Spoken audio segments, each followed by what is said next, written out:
Okay. Cabinet.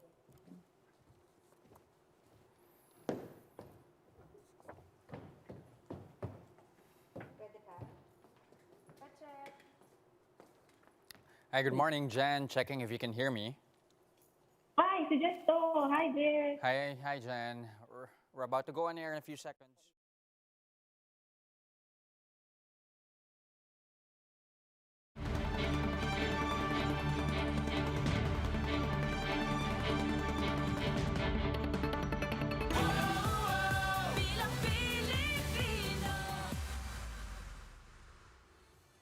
The news day continues here on One News Now. I'm Jess De Los Santos. 3 COMELEC commissioners are set to retire next week. With this, can the poll body still successfully hold the May 9 national and local elections? Jen Kalimon joins us live from Malabon to give us the latest from the COMELEC. Jen, good morning. Okay, so Jen, what's the latest on the preparation of polling places for the elections? Yes, Jess, good morning. The Commission on Elections has conducted survey sites already that is about to wrap up. The agency has to make adjustments because they have to prioritize the safety of the people while voting. Thus, they cannot just simply choose all classrooms in a school. They have to pick rooms that are huge and well ventilated. So far, Jess, we have already 105,000 precincts for this election. So, Jess? Well, of course, other than the physical setup, do we have updates as well on the software that will be used for May 9? Yes, Jeff. Jimenez said our machines are certified internationally and we have the final version of the software to be used. And also our hash codes is also up on the Comelec website and our local source code review is also doing well. Also, Jeff, our vote counting machines or VCMs have already been refurbished and undergone stress testing successfully. Jeff? Okay, now, Jen, what about the printing of ballots here, despite, of course, the Supreme Court's release of TROs? What's the COMELEC stance on this? Mm-hmm. Yes, Comelec spokesperson James Jimenez said that they have started putting serial numbers to the ballots even before the TRO was released. And so the ANBank has decided to go ahead with the printing of ballots to meet their timeline. And that did not include the names of those who were declared as nuisance candidates but was able to secure a TRO from the FC. Jimenez hopes that this will be resolved immediately so as not to affect their timeline. But he said that the Comelec is willing to make adjustments on any events that would possibly happen in the future. Jeff? Okay, Jen, we've been reporting about this since this morning. You have the COMELEC giving out more details here regarding the debate for national positions here. Do you have any more updates on that one? Yes, Jeff. The Comelec has identified potential venues for the debate for the national position. So there will be 2 formats, Jeff. We have single moderator debate and a town hall debate. There will be 1 debate per month for presidential, vice presidential, and senatorial candidates, which will be organized solely by the COMELEC. The COMELEC is hoping for the commitment of candidates in participating in this debate, although their presence is not mandatory according to a spokesperson, James Jimenez. Yes? Okay, this time around, let me ask you about campaign guidelines here. Still, of course, amid the pandemic, any updates here regarding rules and protocols from the COMELEC? Mm-hmm. Just the campaign period will start on February 8th, and the campaign guidelines are already out. The Committee on Campaign was also successfully launched by COMELEC's new commissioner, Ray Bulay. And so they will start accepting applications for campaigns in the coming days. So compared to the previous campaigns, just every candidate or parties must now secure permits from COMELEC and the LGU to ensure that candidates are following the health protocols. Also, just on January 28th, there will be e-raffle for e-rally slots. So this e-rally platform will be live streamed every night during the entire duration of campaign period. So this would allow candidates to speak and share their platforms and advocacies for a time limit of 10 minutes each. Jess? Okay, now, Jen, of course, ahead of the May 9 elections will be, of course, the overseas voting. Do you have updated rules on that one as well? Yes, Jess, the COMELEC has identified overseas voting modes and they have conducted trainings for mock elections and also trainings for teachers will be set up for next week. So far, Jess, we have 1.8 million overseas registered voters. Jess? All right, thank you very much for those updates. Again, Jen Calimon reporting live from Malabon. Now, the COMELEC says it's still evaluating the request of the Office of the Vice President to be exempted from the ban on new projects ahead of the elections. Spokesperson James Jimenez says that the camp of Vice President Leni Robredo is requesting for the exemption so they can continue their COVID-19 response. Jimenez says exemptions from the project ban can be granted on humanitarian grounds, especially during disasters. That's still being evaluated, if I'm not mistaken, that this is from the law department has to evaluate the request first to see if it fulfills a humanitarian need. Normally, exemptions to election bans can be granted on humanitarian grounds. The Center for People Empowerment and Governance is keeping a close eye on the country's political dynasties in the upcoming campaign season. The group says it's the same small set of families vying for different local and national positions. They say this gives the voters very little to no choice on who to place in power. We need, first of all, credible political solutions, the structural transformations that the country needs right now. And that should start with terminating or dismantling the power of the political dynasties in the country.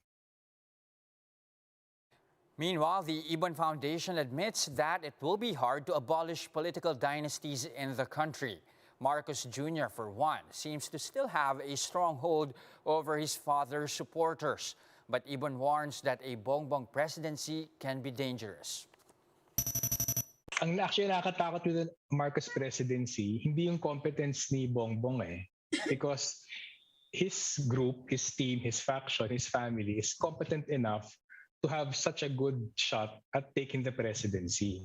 So actually, mas nakakatakot dito, hindi yung competence ni Bongbong, kundi yung competence at yung kakayanan at yung motivations ng vested interests around him, both political vested interests and of course, even the oligarchic vested interest. Pasay City Police has arrested a man for printing out and selling fake vaccination cards. Justine Punsalang has the report. In this police surveillance video, a man can be seen editing what appears to be a normal computer document. But upon closer inspection, the document turned out to be Pasay City's signature pink vaccination card. In another surveillance video, the same man can be seen cutting off printed vaccination IDs. However, this scene is not from any vaccination site, but from a printing stall in Libertad, Pasay, where a vaccination card only costs 100 pesos. Pasay City Police arrested the suspect who was identified as Marcelo Cabansag after days of surveillance. This entrapment operation stemmed from an operation where 2 jeepney barkers were arrested on Monday. Their MO, selling fake vaccination IDs to unvaccinated passengers at PUJ terminals. But if Cabansag only sells Vax card for 100 pesos, the barkers offer is 500 pesos each. Yung nahuli natin kahapon, mayroong connections dito sa nahuli natin kanina. So, yung na-identify na source, so nagkaroon kami ng follow-up kanina ng entrapment operations together with our investigators. Cabansag insisted that his main business is printing services and not selling of vaccination cards. He said he only prints fake vaccination cards whenever people would approach and beg him for an ID due to the government's no vaccine, no ride policy. He also admitted that he has sold a number of Vax cards since December. Binibinta niya yung 100 pesos per piece. As mention niya, nag-start siya ng production noon last week of December until now. So nung tinanong namin yung ilan na yung na-produce niya, so more or less 50 vaccination cards. So we are suspecting na mayroong nag-circulate ngayon na 50, more or less 50 vaccination cards. The Pasay City Police confiscated all of Cabansag's equipment which was used for the illegal production of vaccination cards, including a desktop computer, printers, and a laminating machine. The police also recovered blank vaccination ID templates where doctors' signatures were printed as well. Authorities are still verifying if Cabansag had accomplices or if other stalls offer the same service. Currently, the suspect is detained at Pasay City Police Station, where he will be charged with falsification of public documents in relation to mandatory reporting of notifiable diseases and health events of Public Health Concern Act. Meanwhile, the police has a reminder for those planning on using or manufacturing fake vaccination IDs. It and showing it every time na makita ka sa checkpoint, sa mga establishment na pinapasok mo, ay falsified pala yung documents, pwede kang alistahin nun. Yun yung risk na isa. Number 2 is yung health risk naman nung gumagamit din. Paano kung infected siya? For News 5, Justine Punsalang. We are One News. Now this time you have the police arresting an online seller of exotic animals in an entrapment operation Tuesday night. Among the animals rescued by authorities are a Philippine eagle owl and a saltwater crocodile. Here's the report. A 25-year-old technician was jailed following an entrapment operation in Bagong Silang, Caloocan last night. The suspect was identified as Axel John Barillo. His business, selling wildlife and endangered animals. Through online po itong transaction na to. Dahil simula po nung nag-pandemic, lumipat na sila sa transaction na yan. So nag-o-offer sila, ipinopost nila yung mga wildlife and other animals na endangered. Authorities have been transacting with the suspect for a week before he was arrested. Itong si alias Axel, nagpo-post, kaya ang pinag-utos natin sa isa nating operatiba na magtanong kung paano makakabili. Ang subject ng bypass natin ay Philippine eagle owl. So considered siyang endangered. Nagkakahalaga siya. Actually, dapat tawag natin dito priceless eh. Wala talaga siyang halaga.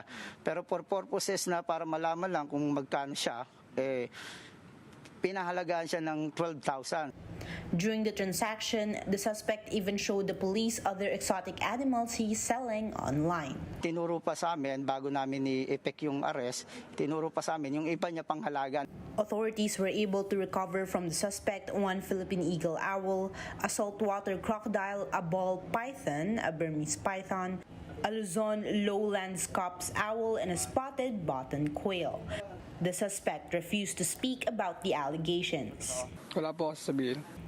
The DENR warns the public that taking care of reptiles and other wild animals inside homes are prohibited. So yung mga ganito po natin na animals, dapat talaga nasa wild sila. Lumalaki sila, lalo na tong mga reptiles, lumalaki sila until buhay sila. So hanggang gaano sila katanda, lumalaki pa rin sila. So napakahirap alagaan. And then, syempre, may mga permits po tayo na ginagamit doon. Tapos, kapag nag-aalaga po kasi ng ganito, kailangan alam mo kung gaano kalaki dapat yung area na space nila na kailangan, yung nutrition nila. Syempre, yung mga vet needs din po nila.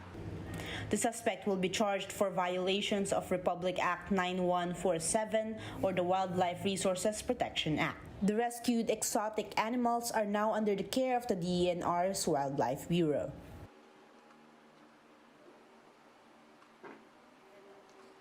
Here's a quick look at some of today's headlines. Billionaire and former Senator Manny Villar gets the broadcast frequencies formerly held by ABS-CBN. The COMELEC eyes to have two formats for the presidential debates. One will be done with a single moderator, while the other is a town hall debate. And new research shows that the Omicron sticks longer on skin and plastic surfaces compared to other variants. And those are the top stories of the hour. Join us later at 2 p.m. as we continue to monitor the day's biggest stories. You can also catch One News on Signal Play. Register for a free account now at www.signalplay.com and stream One News live anytime, anywhere. I'm Jess De Los Santos. Mask on, wash hands, and stay safe. Philippines, we are One News.